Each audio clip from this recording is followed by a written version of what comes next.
한국은행의 2023년 올해죠. 2분기 실질 GDP 속보치가 발표가 됐어요. GDP라는 거 국내 총생산 다 아시죠? 그림 보시면 GDP가 0.6% 전분기 대비해서 상승했다. 이렇게 나오고 있습니다. 우리나라 경제가 좋아지는 걸까요?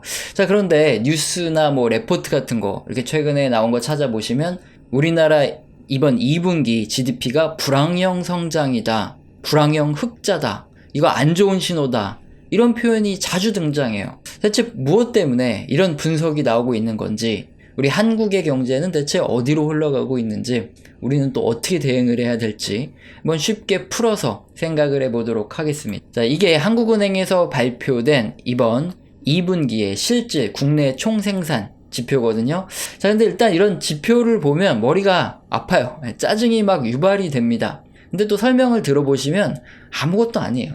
이게 인강도 아니고 수능 특강, 사회 시간도 아니죠. 그러니까 그냥 편하게 들어보시면 다 이해가 되실 겁니다. 국내 총생산은 일정 기간 동안 우리 한국에서, 또 국내죠, 총생산된 재화와 서비스 이런 것들을 합한 그 값이다. 이건 많이 기억을 하실 텐데, 뭘로 어떻게 계산을 하느냐? 민간에서 소비한 액수, 그리고 정부에서 소비한 액수, 그리고 건설, 설비, 지식생산물 투자 등 이런 투자를 액수, 이걸 또 더하고, 여기다 수출에서 수입을 뺀, 이걸 순수출이라 그러거든요. 요 값을 더하면은 이제 국내 총생산이 계산이 됩니다. 쉽게 설명한다 그러더니 더 어려운 것 같은 그런 기분이 드실 텐데, 아니에요. 하나하나 보면은 또 아무것도 아닙니다. 우리나라 경제 구조가 어떻게 돌아가느냐, 일단 기본적으로 생각을 해볼게요. 경제가 잘 돌아간다 그러면은 무엇이 늘어나야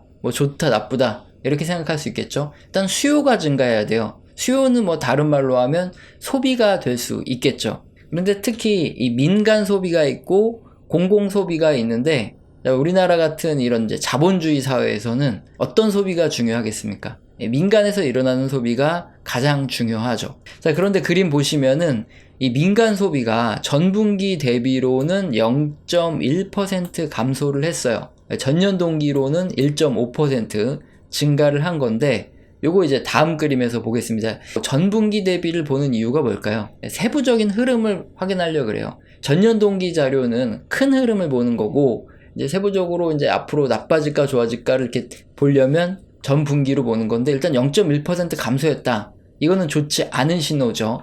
그러면 전년 동기로는 어떻게 흘러가고 있냐? 이게 1.5% 증가를 한 건데 이렇게 떨어지고 있어요. 어떻게 흘러가는지 이게 전체 큰 흐름을 한번 볼 텐데, 요때가 언제냐면은 금융위기죠, 2008년. 그리고 요때가 코로나 시기입니다. 이런 시기들에 봤을 때 민간 소비의 전년 대비 증가율이 이렇게 점점 떨어진다. 그러면은 뭔가 터져도 터지겠구나, 이런 걸 알 수 있죠. 우리나라 2012년 때 굉장히 안 좋았고, 코로나 전에 2019년부터 벌써 이렇게 민간 소비가 주춤한 모습 보이고 있는데, 지금도 하필이면 민간 소비가 좀 주춤해지고 있어요. 이게 바닥으로 내려간다 그러면은 금융위기나 코로나 같이 진짜 대단한 침체, 이땐 주식시장이 엄청나게 크게 빠지죠. 이런 게 올 수 있어서 전년 대비로 1.5% 정도밖에 상승을 안 했다. 이게 점점 떨어지고 있다는 부분은 굉장히 우려스러운 부분입니다. 자, 그러면 소비가 앞으로 증가를 해야 되는데, 우리나라에서 직접 살고 있는 우리들이 느끼기에 앞으로 소비가 급작스럽게 크게 증가를 할 것 같습니까? 아니면 여전히 계속 좀 어려울 것 같습니까? 그게 좋진 않을 거라는 거 다들 알고 있죠. 가계대출이 우리나라가 거의 세계 1위죠. 전세까지 포함하면 그래요. 이렇게 빚이 많아요. 그러다 보니까 금리도 높고, 그래서 소비가 팍팍 늘어나기 쉽지 않고, 이 소비라는 거 자체가 대출이 늘어야지만 소비가 잘 늘어나는데, 지금 대출을 크게 늘려서 소비를 하기는 굉장히 좀 어려운 그런 국면이다 보니까, 앞으로 민간 소비가 갑자기 확 증가한다, 이렇게 보기에는 우리 대한민국에 살고 있는 한 명의 국민으로서 생각하기도 그렇고, 여러분도 그렇지만 조금 어렵다. 이게 추세적으로 확 증가하기는 좀 어려운 상황이다. 이건 우리 모두가 좀 알고 있죠. 그래서 굉장히 우려스럽습니다. 국가 경제를 판단하는 이 GDP에서 그 다음으로 중요한 거, 이제 수요 다음으로 중요한 거는 뭐가 있을까요? 생산, 투자 이런 것들이 있겠죠. 그게 바로 이제 건설, 설비, 뭐 지식생산물의 투자, 이 투자입니다. 특히 이 생산과 투자는 사실상 거의 연결돼 있다고 보시면 돼요. 뭔가 수요가 많다. 그럼 생산을 늘리려면 설비 투자, 이게 기계장치 뭐 이런 것들을 많이 투자를 해야 되겠고, 기계장치는 뭐 그냥 야외에다 놓나요? 아니죠. 건설을 해야 되죠. 그런 것. 그리고 이제 경기가 좋을 때는 뭐 아파트도 짓고 이런 건설 경기가 굉장히 좋아지기 때문에 이런 투자 생산 이런 게 조금 맞물려 돌아간다. 이렇게 보시면 됩니다. 만약에 내수 소비가 우리나라처럼 이렇게 큰 시장이 아니라서 5천만 밖에 안 되니까 내수 소비가 좀 빈약하더라도 글로벌 소비가 많아서 우리나라가 열심히 설비 투자하고 건설 투자해서 제품 만들어서 수출한다면 그럼 GDP가 올라가는 거죠. 그렇기 때문에 그 다음으로 중요한 거 건설 투자. 이게 굉장히 중요한데 이것도 안타깝지만 전분기 대비해서 건설 투자, 설비 투자가 굉장히 중요한데 이것도 또 떨어지고 있어요. 안 좋은 이런 소식입니다. 일단 이 다음 그림을 보시면 전년 동기 대비로 건설 및 설비 투자가 증가했냐 떨어졌냐는 우리나라의 경제를 판단할 수 있는, 우리 경기 침체를 좀 미리 어느 정도 사실 조금은 예측이 가능한 이슈예요. 여기 보시면 이게 2007년부터 고점 찍고 건설 및 설비 투자 두 가지가 동시에 이렇게 떨어지다가 2008년 금융위기가 터졌고요. 2012년, 13년에 유럽 재정위기를 포함해서 뭐 미국의 재정절벽부터 해서 부채 한도 문제 이런 게 겹치면서 굉장히 어려웠을 때도 이랬고, 그리고 2020년 코로나 전에도 보시면 한국의 설비 투자 뭐 이런 게 굉장히 안 좋습니다. 그리고 2021년 이때부터 2022년 사이에 설비 투자 증가율이 이렇게 떨어지면서 혹시나 뭐 주식시장도 굉장히 안 좋고 어려웠는데 지금은 어떤가요? 지금은 설비 투자가 늘어나다가 다시 또 약간 조금 주춤해지는 애매한 상황, 그리고 건설 투자는 조금씩 늘어나는 그런 상황이에요. 그런데 이게 우리는 우리나라에서 살기 때문에 건설 투자가 앞으로 계속 늘어날 것 같습니까? 쉽지 않죠, 솔직히. 반면에 이제 설비 투자라든가 이런 거는 조금 뭐 늘어날 수도 있겠다, 이런 소식이 있는데 실질 지표는 이렇게 떨어지고 있어서 공장을 사실상 뭐 우리나라에다 짓고 이러면 좋은데 미국이 리쇼어링 정책으로 자꾸 이제 자기네 나라로 가져가려고 하죠. 그러다 보니까 이제 건설, 설비 투자 이런 것들이 우리 국내에선 조금 일어나기 어려울 수도 있는, 이게 좀 부정적으로 또 흘러가고 있어서 소비도 그렇고 투자도 그렇고 이게 조금 떨어지고 있는 부분이 굉장히 우려스럽습니다. 자, 그럼 다음으로 이제 우리나라는 수출로 먹고 사는 국가이기 때문에 수출은 좀 잘 되면 어떨까 하는데 수출도 전년 대비로 떨어지고 있고 전년 동기 대비로도 수출이 떨어지고 있습니다. 그런데 여기서 특징적인 부분이 하나 있어요. 수입이 대폭 감소를 했습니다. 이게 굉장히 어려운 부분인데 사실상 수출로 먹고 사는 국가에서 수출이 증가를 하고 수입은 좀 감소하고 이러면 나쁜 건 아니에요. 그런데 수출도 뚝뚝 떨어지고 있는 와중에 수입까지 이렇게 큰 폭 감소한다.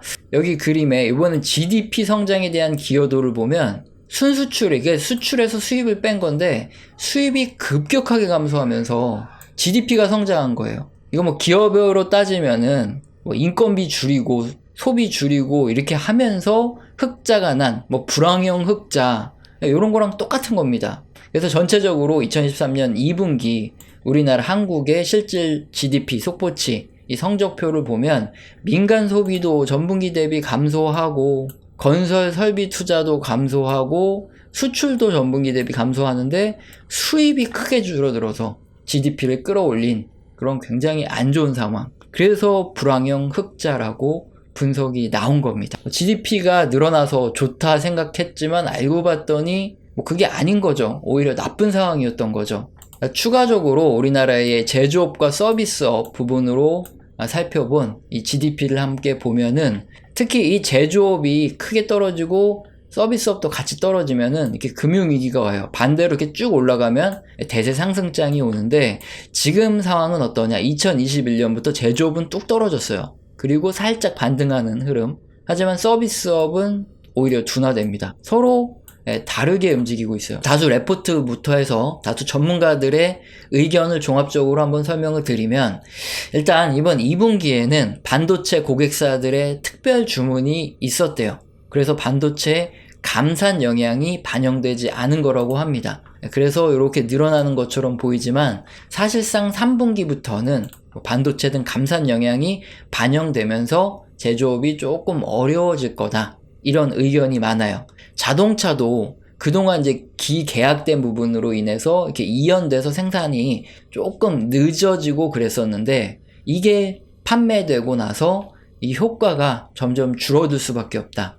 계약을 또 많이 취소하기도 했고 대부분 많이 생산해서 공급을 했다는 거죠. 그리고 문제는 경제를 지탱해 온 게 우리나라의 서비스업인데 이것도 지금 감소를 하고 있어서 조금 안 좋다. 그리고 특히 우리나라는 비은행권을 중심으로 한 PF 등 그러니까 부동산 금융이 굉장히 악화되고 있고 이 부실이 드러나는 문제 때문에 하반기에 우리나라 GDP가 그렇게 좋을 수 없다. 이런 전망이 굉장히 큽니다. 그런 상황에 뭐 중앙은행이 확대된 돈을 푸는 정책을 할 수 있냐? 그것도 아니죠. 미국이 고금리 장기화를 지속하고 있으면서 한국은행도 이게 금리를 낮출 수는 없어요. 만약에 한국은행이 뭐 금리를 낮춘다거나 이러면은 환율 조작국 문제가 발생할 수도 있고 영국이 전에 이제 트러스 영 총리가 다른 나라가 다 긴축하는데 재정 확대 뭐 감세 어쩌고저쩌고 하다가 경제가 아주 망가질 뻔했죠. 그리고 사퇴를 했던 사태가 있었는데